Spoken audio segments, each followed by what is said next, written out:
Tonight, 9 Wants to Know is on special assignment. America does not really know what's happening on the border. All the dead bodies and the drug smugglers. We're investigating the criminal activity that begins on the U.S.-Mexico border. It's much closer to your home than you realize. And ends on the streets of Colorado.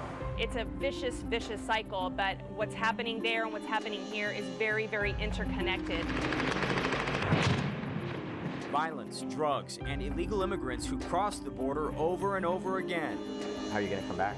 The same thing like first time. The river. The river. New dangers for people on patrol. We are being shot at more often. And Colorado lives lost. It's like he's so close but so far away. 9 News on special assignment, Border Battle. Good evening, I'm 9 News investigative reporter Will Ripley. For 7 years, I covered news along the U.S.-Mexico border. I saw the dangers of the drug cartels that are causing so much chaos there. Tonight, we're going to show you those same cartels are also active here in Colorado. Take a look at this situation report from the U.S. Department of Justice National Drug Intelligence Center. The report says 2 of Mexico's largest cartels have a physical presence in 5 Colorado cities. These cartels, Juarez and Sinaloa, are trafficking the majority of drugs that are circulating throughout our state. It is crucial that we all understand what's happening along the border. Photojournalist Corky Scholl and I traveled 1,200 miles and we crossed into Mexico to see the impact of this deadly drug war. $1 for a song. That's how musicians make their living on the streets of Nuevo Progreso, Mexico. If only they could find an audience. It's a culture shock. Ben Long and his girlfriend, Amanda Ashley, are among a handful of Americans we found visiting this border town. Long is a long way from home. But I was born and raised in Colorado for 19 years. Now they live in Texas. My good friends are freaking out right now. Ashley's family made her take out a life insurance policy before going to Mexico. They're like, text me whenever you cross, text me whenever you cross back, text me at every store you're at. Border crossers are greeted by Mexican soldiers standing guard near the International Bridge. Cartels killing people, decapitating people. The Mexican government is struggling to keep control after years of fighting. Officials estimate since 2006, drug violence has killed more than 41,000 people in Mexico, roughly the population of Littleton. So far this year, an average of 8 people a day have died in the border city of Juarez, including this Aurora man back in March. Jake Reyes-Neal was shot 80 times in front of his wife Tanya and their young son. The family was in Mexico waiting on Tanya's green card. She and their son now live in Colorado, where Jake was buried. In February, cartel members ambushed 2 U.S. ICE agents on this highway between Mexico City and Monterrey. One of the agents was shot and killed. They were in Mexico helping deal with the violence. It's a vicious, vicious cycle, but what's happening there and what's happening here is very, very interconnected. Sylvia Longmire is author of the book Cartel, The Coming Invasion of Mexico's Drug War. She says the same cartels responsible for much of the mayhem in Mexico are also operating in Colorado. Denver is very strategically located because of the highway system. It's one of the top 7 hubs for drug trafficking activity. Longmire says the cartels in Colorado try to stay under the radar. They are providing drugs to local gang members, taking care of the distribution of drugs to warehouses, through distribution centers, through stash houses throughout different communities in Denver. Sometimes drug violence does flare up here in Colorado. This suspected Mexican drug trafficker, nicknamed Vampire, is wanted for first-degree murder in Westminster. Everybody needs to be aware of what the threat is, that the cartels are here. She says the U.S. won't see the extreme violence plaguing parts of Mexico. Cartels have taken over entire towns, leaving behind destruction and death. I was a little freaked out before I got here, but... Back on the border, this Colorado native and his girlfriend decided a day of fun in Mexico was worth the risk. You guys ever worry about anything happening when you come here? I don't, but everybody else I know does. Boarded up businesses and empty parking spaces prove they're in the minority. What can really go wrong?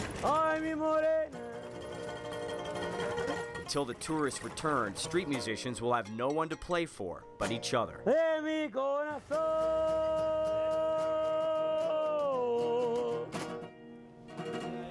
Experts don't see an end to the fighting anytime soon, which means those border towns will continue struggling to survive. We told you how those Mexican cartels are smuggling drugs through the Front Range. The most direct route is up I-25 from El Paso, Texas. 9 Wants to Know has undercover video from a stash house in that border town. You can see trucks from Colorado carrying millions of dollars into the garage there, and then drug runners loading that money into trucks headed for Mexico. The Drug Enforcement Administration says this was part of the biggest drug ring ever in Colorado. The 9 Wants to Know investigators sat down with a former drug mule you see on tape here, David Zingula, known as Santa Claus. He ran cocaine and cash for the cartels before he was busted and sent to prison for 6 years. Was this worth it? In the end, no. Well, especially when you're 6 years old and you're sitting in jail, thinking about how stupid you were. Now, his boss was this man, Oscar Arreola. It took years to bring this cartel kingpin to justice. Arreola will be sentenced next month. He's already pleaded guilty to 3 drug charges. The DEA says Arreola brought more illegal drugs to Colorado than anyone else. He was running those drugs through the Peyton Ranch in a remote area near Colorado Springs. How many other ranches like this are there in Colorado? This is one. How many ranches are in Colorado that would be a perfect setup for the drug traffickers, for the Mexican cartels? I don't know the answer to that. The DEA worked with local police along the Front Range to investigate and shut down this smuggling operation. By the time it was over, investigators seized millions of dollars worth of cocaine, 5,000 pounds, enough to supply every person in Denver. We're talking about the cartels and other border issues right now on 9news.com, Facebook, or on Twitter using the hashtag #BorderBattle. You can also join our web chat and watch exclusive online content at topics.9news.com/borderbattle. A moment ago, we told you about Jake Reyes-Neal. Suspected cartel members shot and killed the Colorado man back in March using high-powered assault weapons that likely came from the United States. Tonight, his family is asking tough questions about a botched government operation that even President Obama says he didn't know about. Fast and Furious was supposed to prosecute cartels, but as you'll see, it ended up costing lives. I'll never forget it, what we seen that night. Woken up by the sound of gunmen breaking down the door. That's the last time I seen him. Jake Reyes-Neal told his wife Tanya and their son to hide in a bathroom as he confronted the intruders. That's the last thing I heard, and then the shots. Suspected cartel members shot Jake up to 80 times. Horrible. They also killed Tanya's uncle. And then I just went downstairs and turned off the truck, and then I just walked to the sidewalk, and they were both laying there on the ground.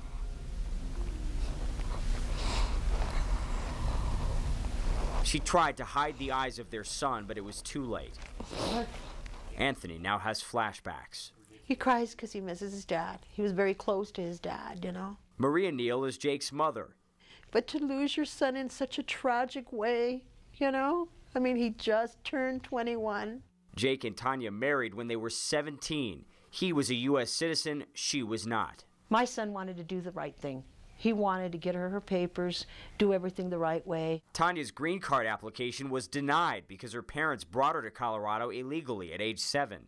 Jake had a choice, live apart or move 700 miles to the Mexican border town of Juarez. Well, he went to Mexico because he loved his family. Immigration lawyer Sean Mead took Tanya's case. Tragedy. After Jake's murder. I mean, the tragedy that resulted from trying to follow the immigration laws. After months of fighting, Mead helped Tanya get her green card.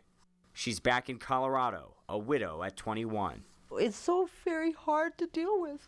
Jake's mom found 20 bullets in his body when he was cremated. Mexican news reports say Jake was shot with AK-47 rifles, the same kind of weapon the U.S. government allowed to be smuggled into Mexico during a disastrous sting operation by the Bureau of Alcohol, Tobacco, and Firearms. Tremendously bad decisions. During Operation Fast and Furious, ATF agents in Arizona encouraged gun shops to sell more than 2,000 weapons to suspected smugglers, knowing they would go to the drug cartels. The plan was to trace the weapons and gather intelligence. I was told that the goal is to ultimately target and bring an entire cartel to prosecution. But how were they going to do that? I mean, the suspected cartels were in Mexico, were they not? Yes, sir, they were, and I have no idea how they plan to do that. But agents lost track of some 1,400 guns. And consequently, there were thousands of weapons that ended up in Mexico, killing people. The Justice Department and ATF allowed Fast and Furious to continue until last December, when 2 guns linked to the operation were tied to the murder of Border Patrol agent Brian Terry in Arizona. Guns the U.S. government allowed into Mexico have been connected to hundreds of crimes in the same border region where Jake Reyes-Neal died. They're the ones that have the blood on their hands because they allowed these weapons to cross into Mexico and allowed people to get murdered and killed. Maria Neal is working to find out if Fast and Furious guns were used in her son's murder, as she watches her grandson grow up without a father. Well, I always tell him, you know, when you miss your daddy, though, all you have to do is touch your heart, and he's there. Attorney General Eric Holder is set to testify at a government hearing next month. Tonight, more than 40 members of Congress say Holder needs to resign or the president needs to fire him. For me, Annie, I miss you so much. Coming up, the widow of another Colorado man killed in Mexico returns to the lake where he died. And up next, billions of taxpayer dollars spent on border security only to see more drugs coming across.